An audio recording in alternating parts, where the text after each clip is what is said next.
I love our music. We have the best jam at the beginning. We do. We have the best intro. I love it. One day I'm going to update it. You're going to get complaints then because people love this one.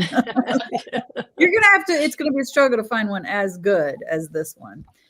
So welcome everybody to the Isn't It Romantic Book Club. We are here today to discuss the fabulous Lisa Regan's Face Her Fear. Oh, I have a glare on that, don't I? How do I get a glare? Oh, there you go. You got it. Okay.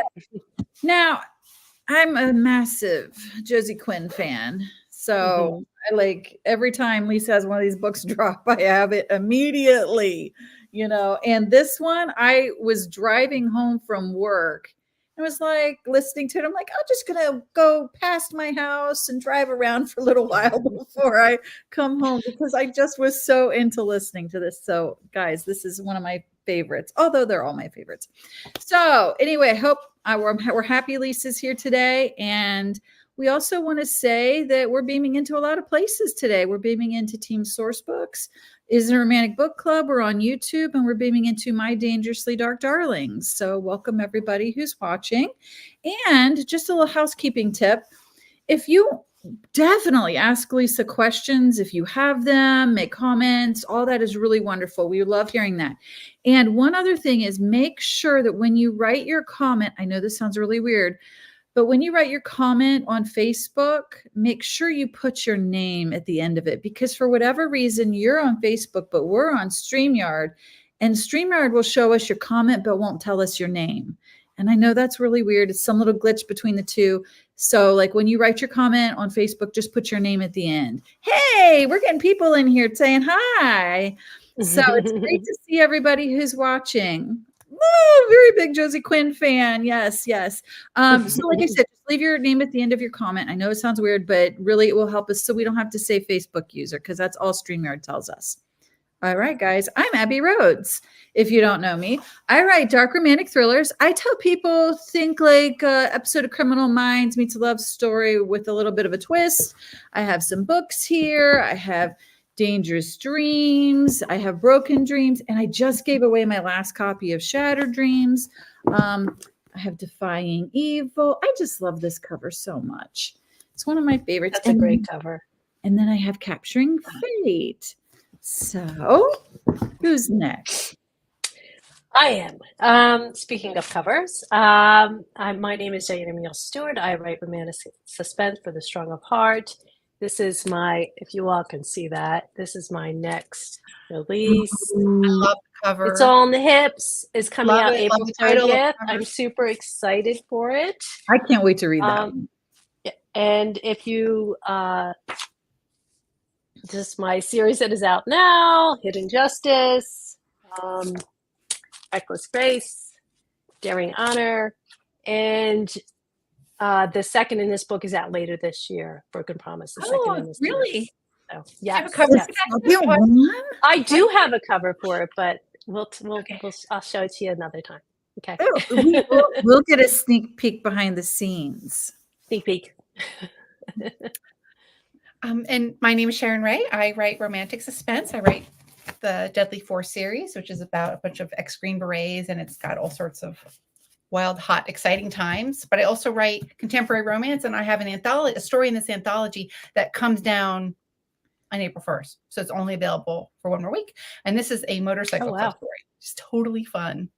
So much fun to write. It's fun world. And one more quick housekeeping thing, guys. Today, I'm the one monitoring YouTube. So if I'm looking down at my phone or it looks like I'm not paying attention, I actually am. I'm just trying to monitor all of our sites because there's going to be some tech changes coming up in the next few months. So, yes. And if I'm looking away, I'm on Dangerously Dark Darlings trying to monitor. So we're trying to monitor multiple pages and sites at the same time. But today we are so excited to be talking about her Face Her Fear by Lisa Regan. Absolutely love this book. I love all her books. I have to say, I think this one is my favorite. I am a huge fan of forced proximity kind of stories, like the old Agatha Christie style, where everyone's in the room and you don't know who the murderer is. There's always a jerk in there. There's always one, right? Yep. So anyway, we're so excited to have her here today. Lisa is the USA Today and Wall Street Journal bestselling author of the Detective Josie Quinn series, as well as several other crime fiction titles. She has a bachelor's degree in English and a master's of education degree from Bloomsburg University. She's a member of Sisters in Crime, International Thriller Writers, Crime Writers Association, and Mystery Writers of America. She lives in Philadelphia with her husband, daughter, and Boston Terrier named Mr. Philip. So welcome, Lisa. Hi. Welcome. Hi. Thank you for having me. I had such a great time the last time I was here. Oh, It yeah, was we so love having you. Yeah, and my husband, this was his favorite. The last time I was here was his favorite interview that I've ever done. Oh, that's Yeah. cool. Yeah, he loved it. Yeah. That's really cool. Oh, yay. And we should mention we're sorry that Jennie's not here. Jennie is at a mountain writing retreat, like way deep in the mountains. So with no internet. So, but we're sorry she's not here because I know she really, really wanted to be here today. So anyway, we're just glad you're here. Not too bad Jennie Say doesn't hi have to everyone. Too bad Jennie doesn't have a hot hunky hero with her, because that could be like, you know. I know. I know. I think with some other writing women. So I'm going to jump in and just start, because you know what a giant Josie Quinn fan I am.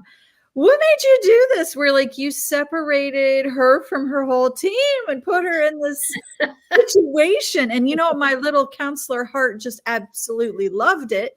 You know, so Yeah, this was not my idea. Really? No, not at all. One of the editors at Bookouture suggested it, that I do a locked room mystery.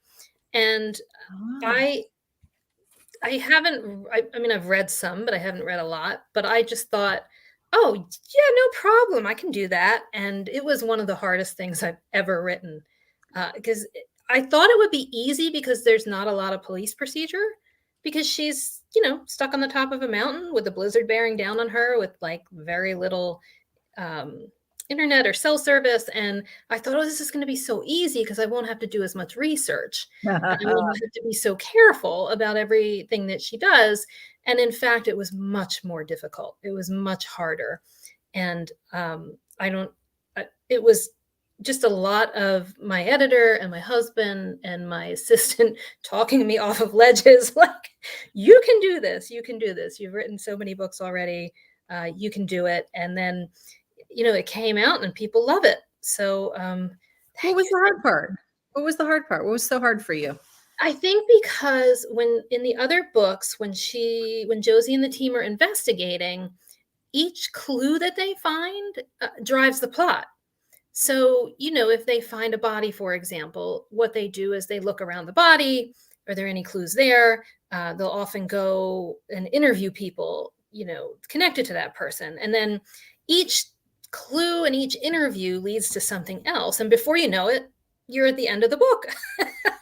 And there were like no clues in this. It was like, oh, here's a dead body in a blizzard.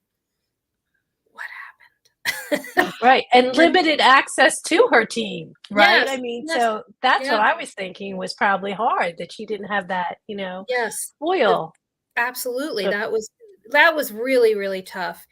And so, you know, at some point, as I was working on it, my editor was like, well, you could, you know, could give her like maybe like limited cell service where she can't really call, but she could maybe get in touch with Gretchen by text or something.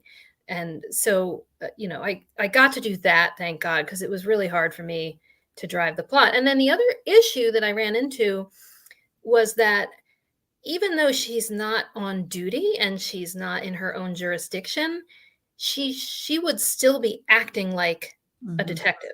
She would still be abiding by all of the laws and rules that she's, you know, come to work with in her career.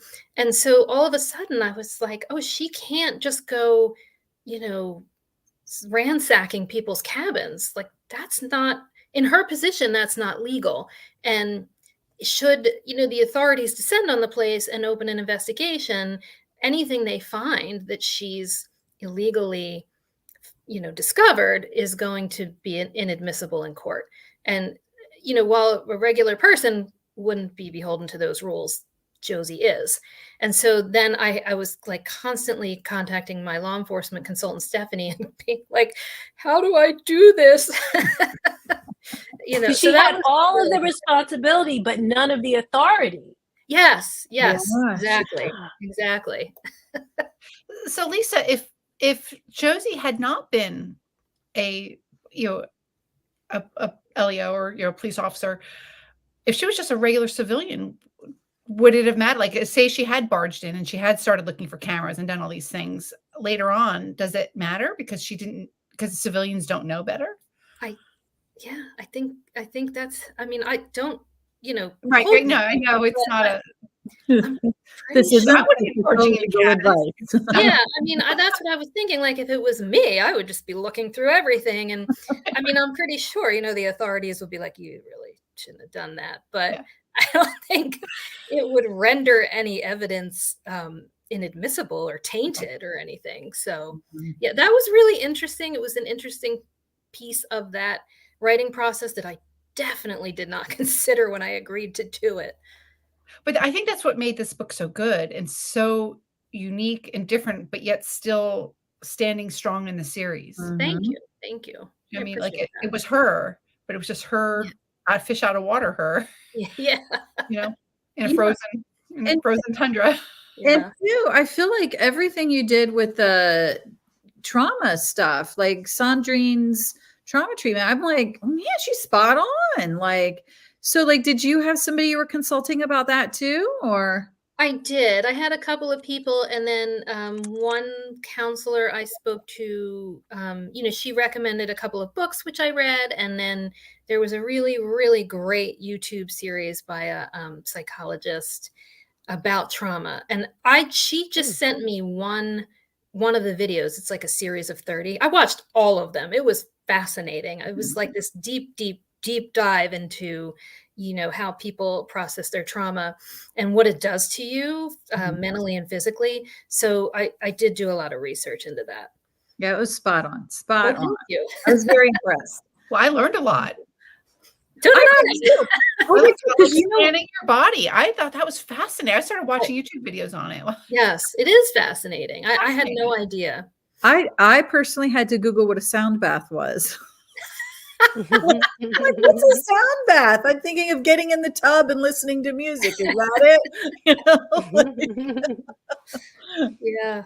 Is that the same thing? I know people here that you can take tours deep in the Shenandoah Mountains, and they call them sound walks or something. And you're really quiet, and you just walk, and you're still, and you like let the sound wash over you. Yeah, like the air and all the wash over you. I wonder if it's the same thing.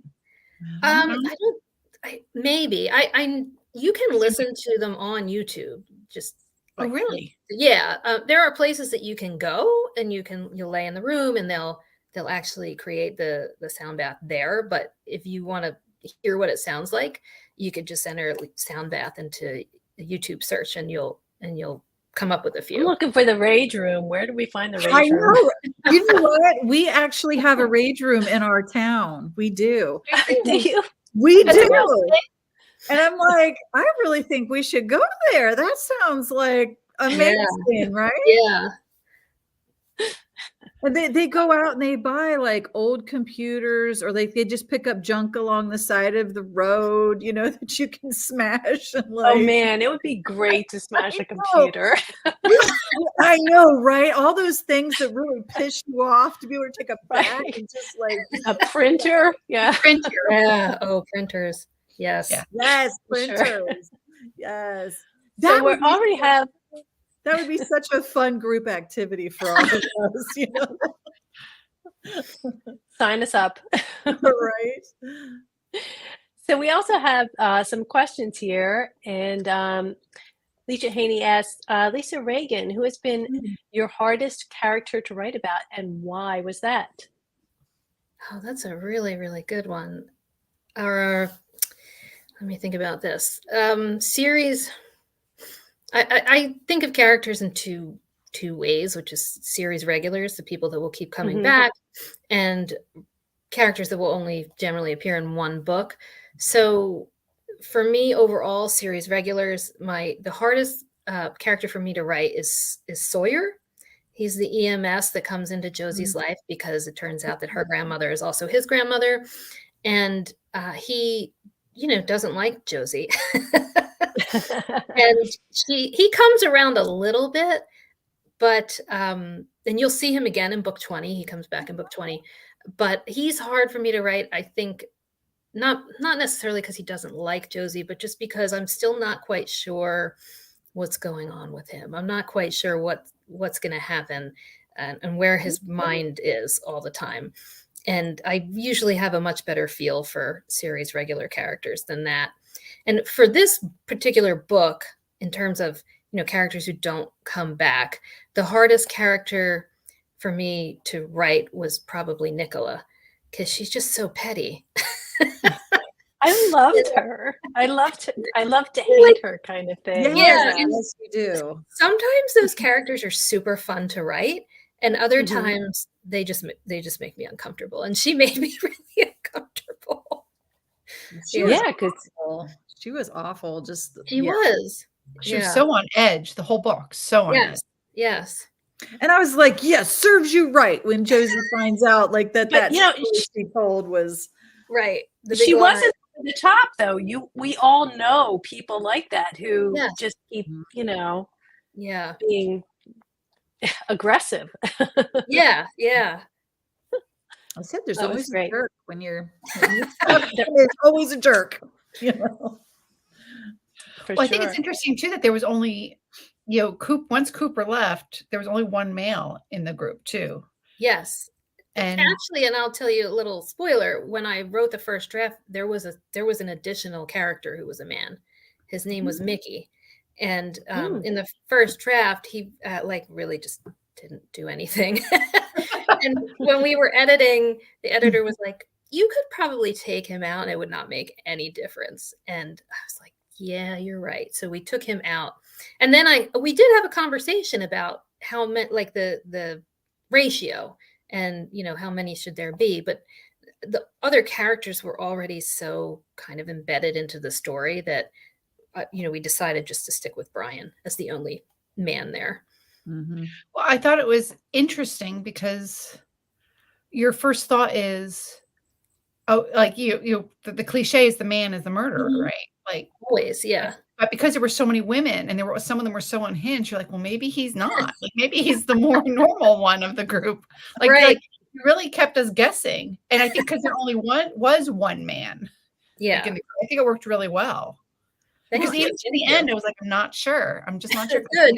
So, and then there's Taryn's obviously hiding something. Like everyone has a secret. Right. Yeah. But that rang true to me because it would be mostly women. I think we tend to prioritize our mental health. So that's true. That is true. That's a good point. Yeah. So we have another question here. How did you start with the JQ character and the series? Ooh, that's a big one. Well, I know I've told this story before, but I had pitched some books to Book Auteur, who is my publisher. I loved everything they were putting out. I was reading and I was loving, and I thought I would really love to work with them. And so I pitched a few books, and they said they were good, but not completely what they were looking for, not strong enough. And so they asked me more or less like, what else do you have? And I went through my idea vault and I sent them like literally every idea and half idea I'd ever had. And one of the things I came up with was the idea for the first book in the Josie series. But the other piece of it was that they said that they were looking for detective fiction. So they wanted a detective. They liked Connor Parks from my Finding Claire Fletcher series. And they said to me, could we do a male detective or do a detective who is kind of rogue and has a very strong sense of justice, but is also very damaged and flawed. And I said, I would love to do that, but I would really love to write it as a woman, because I think to me, that was a lot more interesting. And then I pitched the idea for the first Josie book, the plot. And they told me, well, if you can write that with proposals for 2 more books in a series featuring that character, then, we'll talk. And so I wrote Vanishing Girls, which is the first book in the series, in 3 months. Wow. I wrote 2 proposals and I sent them, and they offered me the contract, and we've just been going ever since. So it's quite wonderful. That's awesome. Great That story. really is. So do you ever find yourself like looking for ideas for Josie, or do they just keep rolling along? Sometimes it's tough. Like sometimes I'll have an idea and I'll think it's great, and then in execution, like when I sit down to write the outline, there's really not much to it, and so I'll scrap that and move on. Sometimes I have a whole list of ideas, but if they have to wait until I'm completing the book that I'm writing, and then when I go to look at them, they're not as shiny as they used to be. But on the whole, I always have ideas. They're always coming to me. The issue is whether that idea or that premise will sustain a whole book. How hard is it to come up with an idea? I mean, how do I say this? Like, Denton's not a big place. No. And yet all of these terrible things happen. And someone in this book says, oh, is Denton is there a lot going on? And I'm thinking, there is a lot going on for such a small town. All these terrible things happen all the time. Yeah. So do you ever think of that? Like, how do you explain the high murder rate in this? It's not.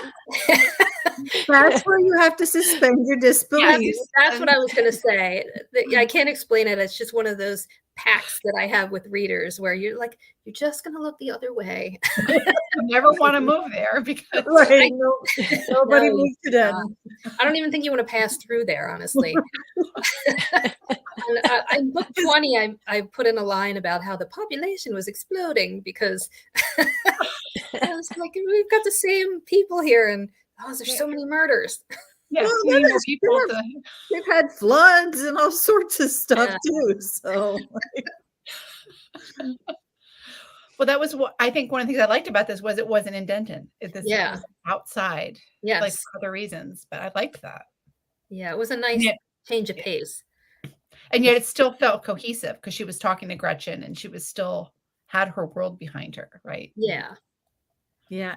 And I will say I had that moment where you do this to me when you put Noah in danger. Oh, I and know. I'm like, oh my God, Lisa, you better not kill him. And then I'm like, oh, okay, he's all right. I can keep reading here. That was so fun to write. As I was writing his chapters, I realized in 18 books, we had never actually been inside his head. Oh yeah, you're right. You're right. Yeah. So, and then I got to use his signature line again, which is, plans are stupid.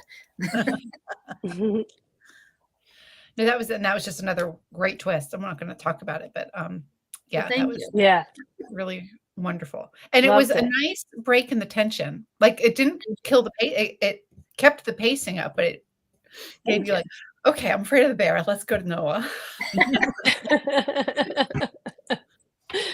And speaking of the bear, I thought it was really cool because to me, Josie always seems like she's in the face of crazy danger. She's always calm. She's always, she knows what to do. Like she's always that one person who will know what to do in any situation. And then there's the bear. And this is like the first time I felt like she was just like at a loss is what to do with this. And I kind of enjoyed seeing her in that spot. She just had no idea how to handle this. And like whatever Cooper's telling her, she's like, are you sure? Like, she wanted to run. Yeah. And I learned something, right? I did too. I'm like, okay, I'm gonna file that in the back of my brain if I ever get around to Black Girl. And my husband had that experience in the woods. So that's where I got that from. Oh my gosh. Yeah. Because I said to him, where I explained the plot to him and the premise and where they were. And I said, I would like to have some kind of threat, but for it to be external in the terms of it's not from a character, it's from the environment. Mm-hmm. And could we do some type of animal? And he said, well, I've had that bear encounter, and we talked about that. And so everything in that scene is kind of directly from him. Oh, wow. That's neat. And all the stuff Cooper knows about bears, I got from him. That's cool. So that's awesome. So we have another question. Karen wants to know, who is your favorite character? Oh, this is so tough. because by default it should be Josie. Right. Yeah, I mean, and she probably is my favorite. But I just love Gretchen so much. Those are I mean, I two. love Noah too. It's like, like picking your favorite child. It's very But hard then to. there's also Trout. Like, He should just be my favorite character, the dog. Yeah. But I really love Gretchen because she's very, she's kind of like Josie in 15 years. She's also experienced trauma, but she's got a little bit of a better handle on it. And through most of the series, she was a little more willing to do the work to get past her issues. And she's kind of been saying to Josie the whole time, like, you really need to, look at yourself and maybe get a therapist and that kind of stuff. And so finally Josie, does. But I really love her. I think she's so complex and interesting. And, I love the relationship between her and Josie. mhm. And I think you hit it when you said she's complex and interesting. I think that's that's the better question. Not who's your favorite, but who do you find the most interesting? Who do you find? That is true. Yeah. Yeah. It's probably, That's great. yeah, it's probably her. I had just been rereading some scenes from earlier books for research for book 20. And I came across the scene in book 4 where Gretchen punches Josie in the face. And it was just so delightful because she was hiding something. She was trying to get Josie to arrest her. And Josie was like, no, I want to give you the benefit of the doubt. And Gretchen was like, I'm going to put a stop to this right now. Because if I punch you, you will have to arrest me. And so to me, I love Gretchen for her complexity. Oh, that's Lisa, fantastic. when you reread your old book, do you ever read passages and like not remember writing them? Oh, all the time. Absolutely.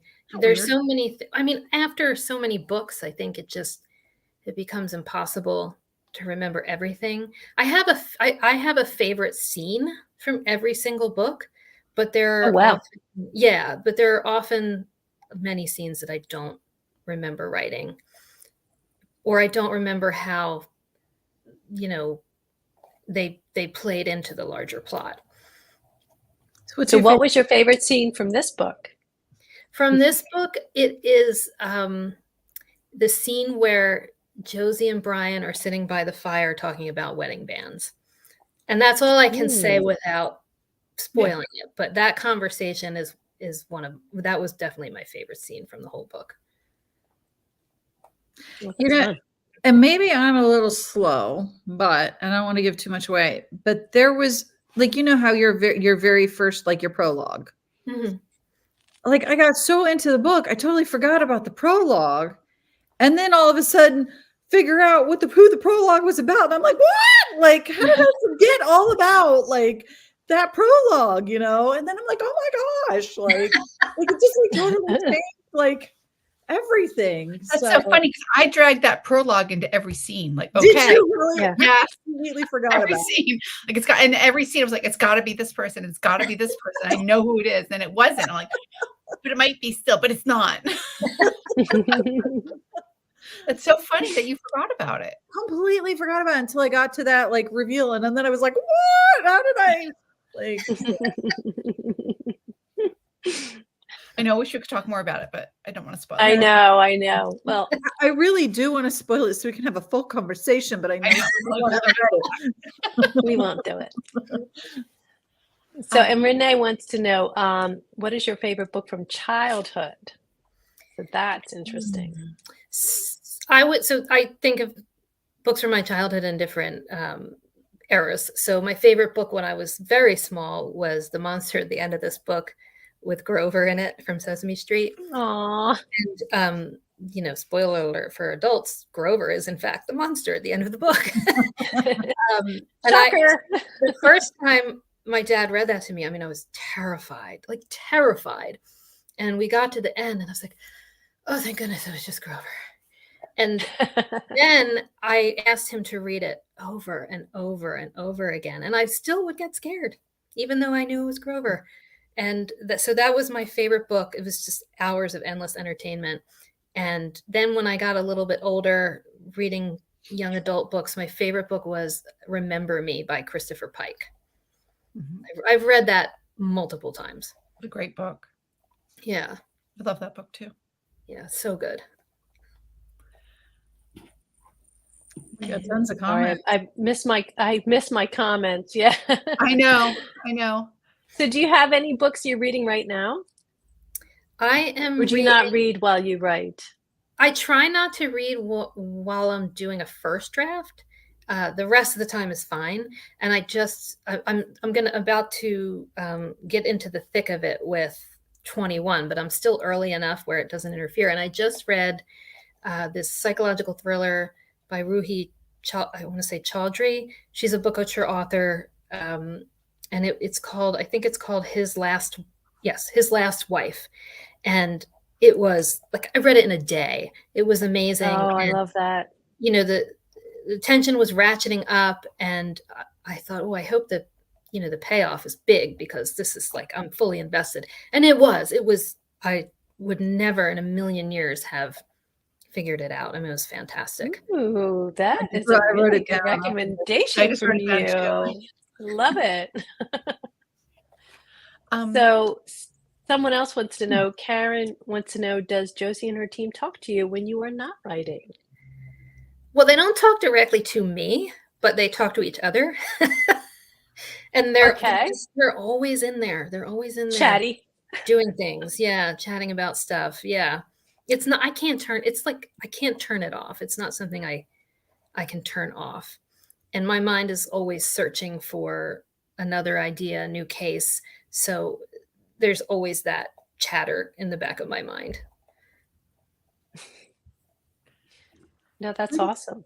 Where do you get the inspiration for these cases? Like, do you watch true crime or Dateline, or just randomly pops out of your head? Or a lot of times it's random. A lot of times it's things that I'll talk to my editor and we'll kind of throw things back and forth, general premises.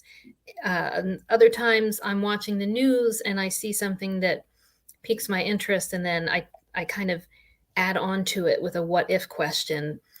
Or if I see a news story that it just baffles me completely, then in my own mind, I'm trying to write the backstory for it. Like how could things have gotten to this point?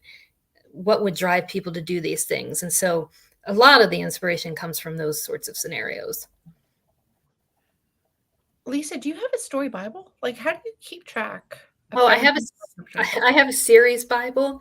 Okay. There's a wonderful, wonderful, very patient woman named Clara Milto who prepares that for me. And she's recently in the last few months has also started a recap of each book for me to go along with the series Bible. The series Bible has things like character name, everything I've ever said about that character, their, siblings, family, eye color, history, their fears, their phobias, anything that I might have said about them. And then it lists places that I've made up, that sort of thing. So I can search, where are the stacks? How many books have I used them in? It's color coded. So I know that, any particular color, I can match that up with a book. And so like if I see the stacks mentioned, let's say in hot pink, I know it was, book 6 or something like that. But the recap I asked her to do because it was getting to the point where I couldn't remember different sort of plot twists that I had used or that sort of thing. So she's doing that for me now, doing like a recap of each book so that I can quickly go through it and make sure I'm not repeating myself. I think that's fascinating. It is too. And I'd like, what a great problem to have that you can't remember. You know what I mean? How much of your research is researching you? Like, that's fascinating to me. Man. So, and we have another question. Someone wants to know, does Mr. Phillip help you in all these JQ books? I think he deserves some credit. He does. Okay, he does. We have a fan. He sits next to me I had to buy a bigger chair for my office, a writing chair, which is directly behind me. big enough so that when I sit on it, he can lay next to me on my right side.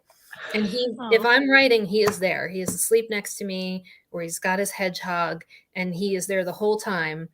And pretty much, though, his contributions are snoring, farts, and when he needs to go out or he's ready for food, he will stand up and slap the keyboard with his paw.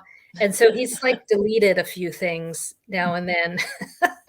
Like, thank God for the undo button, because Right. otherwise he would have taken out whole paragraphs and stuff. Aw.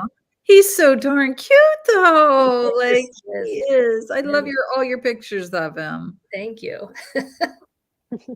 Lisa, can you give us a little bit of a hint of book 20? Or do you want to? Sorry, Renee has a question. I'll wait for mine.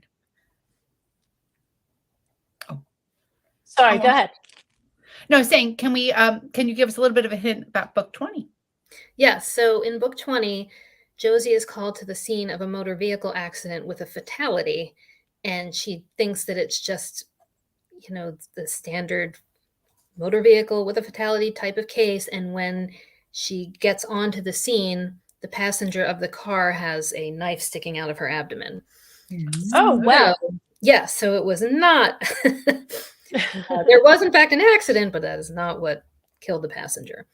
And so the driver is disoriented and, not fully remembering what happened, but also Josie thinks she's lying. And so things kind of, she's off and running from there, trying to figure out what happened. Where did these two women come from in this car? What happened to them? Why is one of them dead? And what's that one called? So your brain is so twisty. I just love that. No, twisted in a good way. Yes, Right. Right, exactly. So someone was asking, do you, plot this all out, or do you do the necessary changes as you go? I plot as much of it as I can out, but if I'm writing and something changes, then I will stop writing and go back to my outline and kind of change the outline and add more from there, or jump back into the book from there. But I definitely make a lot of changes as I'm writing, and I try to keep updating the outline as I'm writing the book. How long does it take you to write a Josie Quinn book? It could be anywhere from 4 months to 4 weeks. Wow. Yeah, I don't recommend 4 weeks. I've done it, but it's not fun. The end product of the first draft is not usually very good. But oh my God, that's amazing. That's amazing. The more time, the better. But I think my typical turnaround for a first draft is 2 months. Okay. Wow. Wow, that is fantastic. So do you write the first draft in 2 months, and then do you spend the next 2 months editing, or you're turning it in then? I turn in the first draft, and then we talk about structural edits. Those usually take like 3 to 4 weeks. Okay. And then, as it goes through the next few rounds, I can make smaller changes, but by the end of the structural edit, everything that is there is pretty much what's going to stay. Wow, that's really cool. That's very cool. I'm so jealous. I know. Lisa, do you think Josie and Detective Parks from Finding Claire Fletcher will ever work together in a book? Ooh, good question. I thought of that. I would love to do that. I just have never been able to think of a scenario in which that might happen, because Josie's in Pennsylvania and Connor is in California. But yes, that is something that's always in the back of my head. If I could find a way to make that happen, I probably would. All right, well, we'll get the suggestions rolling. I know. That sounds like so much fun. I'm trying to get all these questions in. Sorry if I'm cutting people off. I know there's so many here. Have you ever been asked by your editor to change the ending at the 11th hour for some unforeseen reasons? I don't think so, now that I'm thinking back, because usually I pitched like some sort of outline of what I intend to do to them. And at that point, they'll say to me, I don't think this works, or this person would make a better killer. Sometimes in the structurals, they'll say, with maybe not a whole lot of work, we could make it this person, and that would be better. But generally, no. Now, in book 17, we had agreed on a killer, and I got, I think, 3/4 of the way through the book, and then I had a scene where this character came in, and I was like, oh, this is the killer. And I was so close to turning the book in that I didn't ask permission. I just wrote it that way. And then I turned it in and I said, listen, I didn't do what we discussed, but I think this is better. And she read it and she agreed with it. And then the funniest part about that was I didn't have to change anything in the whole first 3/4 of the book to make it work, which was astounding to me. Yeah, but that's somewhere inside you knew. You knew. Yeah, and see, I have that. I'm a pantser, and I'll have that happen, like where I don't know who the killer's going to be, and then all of a sudden, pop, there they are, and I've somehow unconsciously laid the groundwork the whole time and didn't realize it. Yeah, So, it's so cool when that happens. It is. It is. So Renee wants to know, who is your all-time favorite author? Ooh, good question. Oh, that's so tough. I would have to say all time is Karen Slaughter. She's been my biggest influence. I Lisa, just started watching her the Will Trent series that they I love that series. Great. Yeah. Yeah. Lisa, do you read outside the genre much? Like how far out do you read? Not much. Just because I enjoy the genre that I write in, I will never say no to anything. Because to me, if a book is good, it's good. It doesn't matter what genre it's in. Like, for example, I love Katie Metner, and she writes romance. Mhm. And I'm not at all a big romance reader, but I love her. I love her books, so I read them.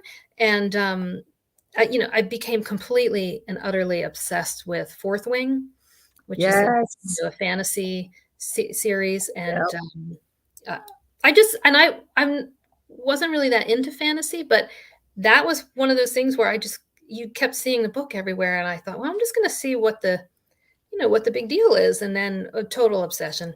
Yep. Yeah. Did you read Iron Flame too? Yes. I've read them both now about a half dozen times. I know. Isn't it funny? Because it's weird because I thought, I don't want to read fantasy. And then so I read it and then, of course, devoured Iron Flame. And then I got to looking back at my history and I've read all the Court of Thorns and Roses series. I've read a couple, like 3 or 4 Jennifer Armentrout. And I'm like, I think I'm a bigger fantasy reader than I think I am, Yeah. My daughter was like, are you in your fantasy era? I might be. That's funny. So I think you kind of answered this question. Are any of your books based on real life cases? Occasionally, yes. So book 4 was kind of very heavily relied on the case of the Golden State Killer. And when I read it, he hadn't been caught. So I was like, I looked at the case and I was like, what, again, I was kind of writing the backstory, like trying to imagine, this guy hasn't been caught in, what was it, 30, 40 years? Like, what's going on? Like, who could it possibly be? And so I kind of loosely used that to write my own story of a killer. And then, other than that, there's some things that I put into the books where it's not necessarily the premise for the whole book, but it's loosely based on things that have happened. Like the book 5, a couple of things from Pennsylvania were used in that, like the Kids for Cash scandal and the disappearance of Ray Grecar, who was the ADA in, I want to say Center County up by State College.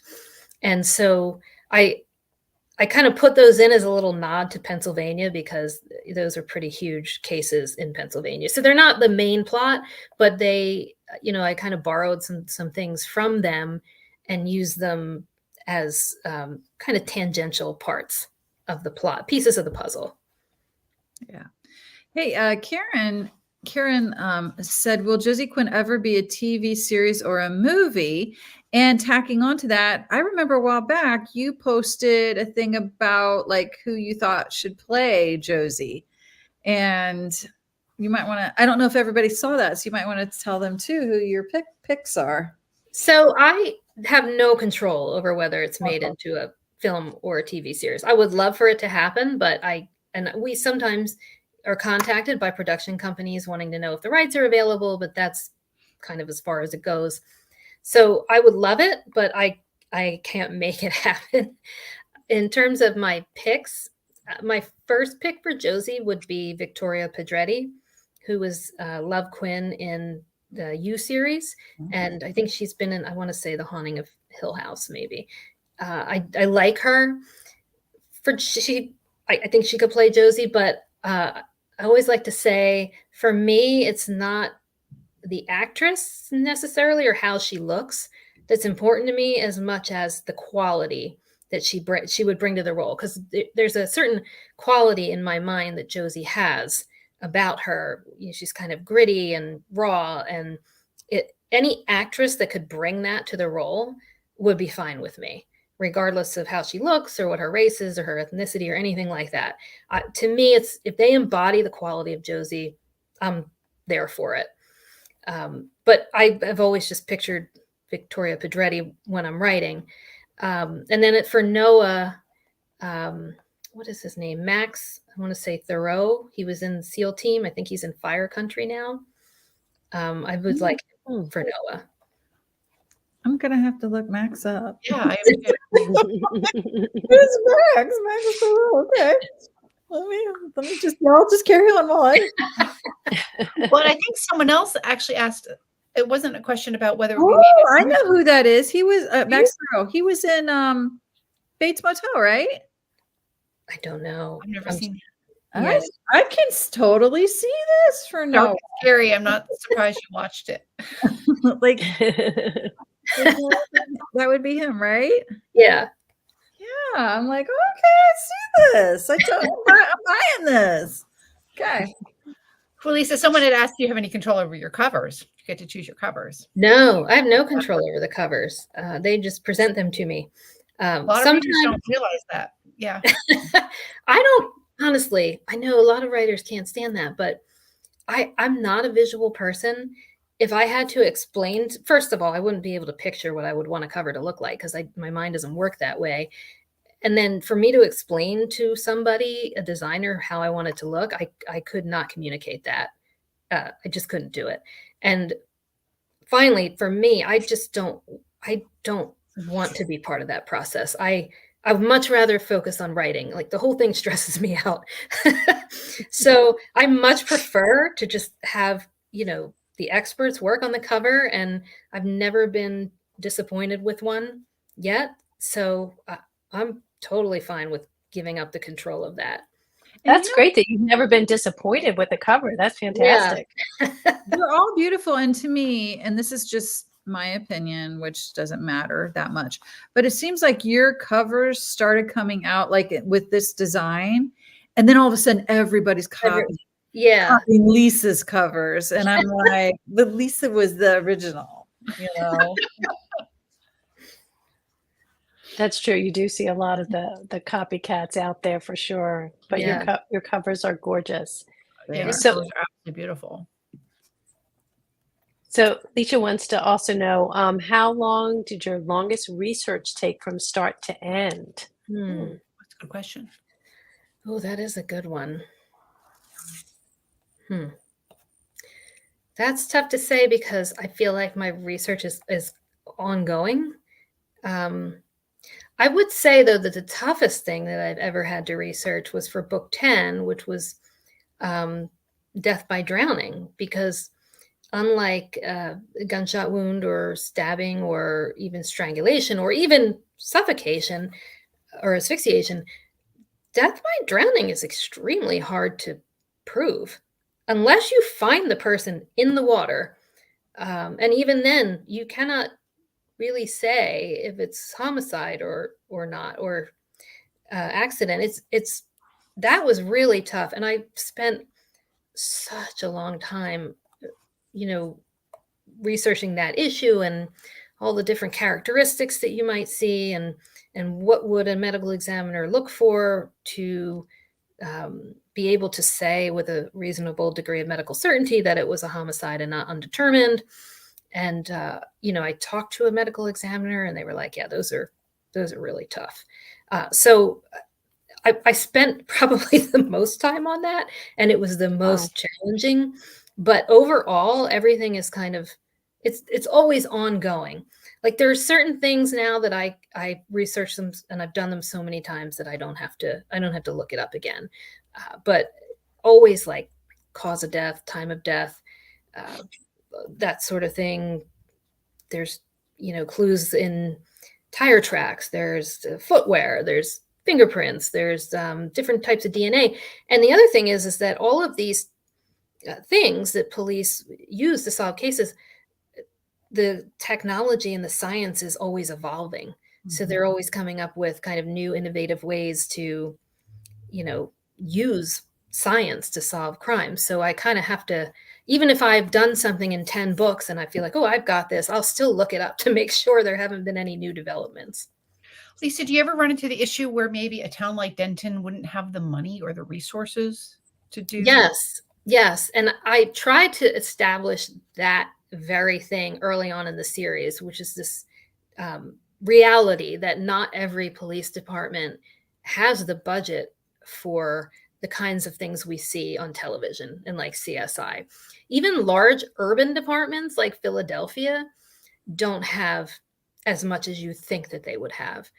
Even they have to kind of farm out a lot of their evidence processing to the state police or, federal labs and that sort of thing. So that's a huge deal. And there have been times that I've kind of used that to delay the reveal of something, because in a town or a city that size, they would not have this sort of state-of-the-art equipment that a state lab would have. And are there any kinds of murders or types of demises that you know mentally you would stay away from, like you don't want to write about? Is everything on the table for every book? That's a great question. That is a question. I get scared. So I automatically, if I wrote mysteries, I wouldn't write any about this scary stuff over here. I've never run into anything that I thought, oh, I don't want to do that. But just like thinking about it, I probably not like dismemberment would be, I'm not like interested in that. I don't think. I never say never. Lisa, do you think you would make a good detective? I mean, I don't want to be. You have so much presumptuous, but I think I probably wouldn't be bad. Do you know, seriously, I sometimes think a group of writers, who write this stuff would be really good detectives. Like, I think you look at stuff up where it didn't exist. Like, oh, well, it must be. We'd be making huge leaps. But also, I think that we are creative in a different way that would see stuff like in a different light than regular detectives do. But you are right; we would make leaps. Yeah, and we'd assume someone would have to fall in love or something. Yeah, exactly. Somebody would have to fall in love. Or there'd be a secret baby or something.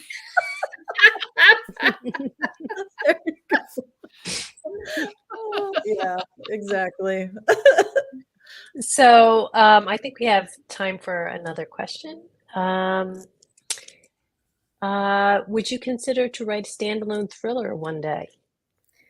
Yeah, I have ideas, certainly I have several ideas, but I would definitely do it. It's not something that I would ever say no to doing. It's just that time wise, I really only have, with 3 books a year, I really only have time for Josie right now. But I have an idea vault, and I keep all my ideas in there. And occasionally, if something comes to me, I'll go back in and I'll pull up the document and make some more notes. And I just figured one day they'll get written. So they're definitely there. I'm just so consumed with Josie right now that no hard plans to write any of them yet. How many Josie Quinns are planned? 35. 35. Yeah. Wow. As long as the readers still want to read about her. Okay. And what is your schedule? Do you have When's the next planned book? out for? Yeah. Oh, so they're right now being published January, May, September. Okay. So January, barring any September. catastrophes of any kind, they should continue on that schedule. And how far ahead are All you? right. Or are you pretty much like one Um, book behind? Like, Yeah, I'm writing 21 now. So Okay.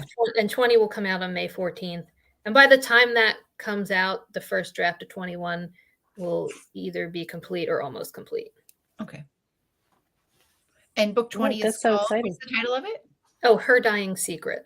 Your Dying Secret. You don't have a cover yet, do you? I do, but it's electro. I don't have it on my phone. But if you go to my Facebook page, I'll post it on there We'll again. put a link in the Facebook group. So All right. That's great.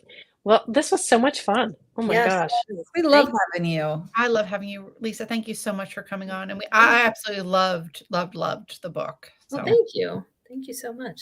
Thanks for having me. It's always such a good time. Yeah. Well, we appreciate it. You're one of our favorite authors, and I have to say, you're so intelligent. Oh, thank you.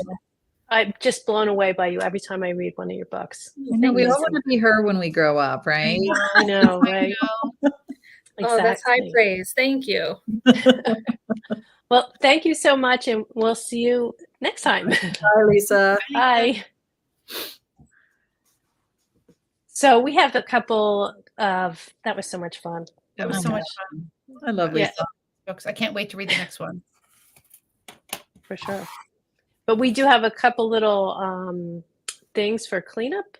So next time we might be on YouTube. So if you are seeing us now on Facebook, if you could go to our Isn't It Romantic book club on YouTube and subscribe there, you'll be able to watch us live on YouTube from starting in April, the end of April.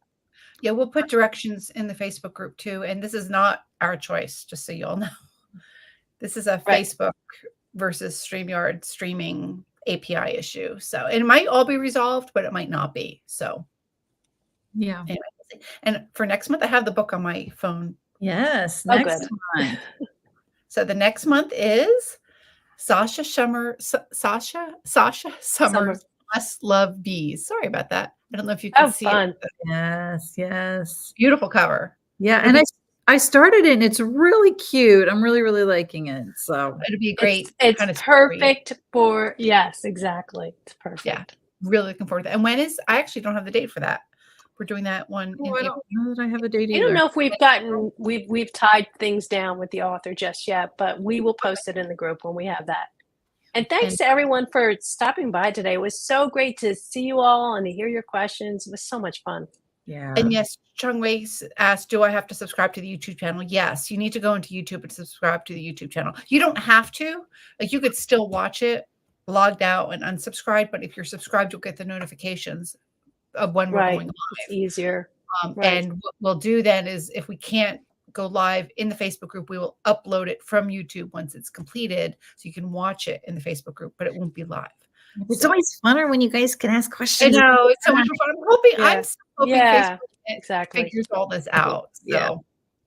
we'll see. Yeah, me too. We'll just Me let you know. too. We'll keep you updated in the Facebook group. All right. Bye, everyone. Bye. Have a great day.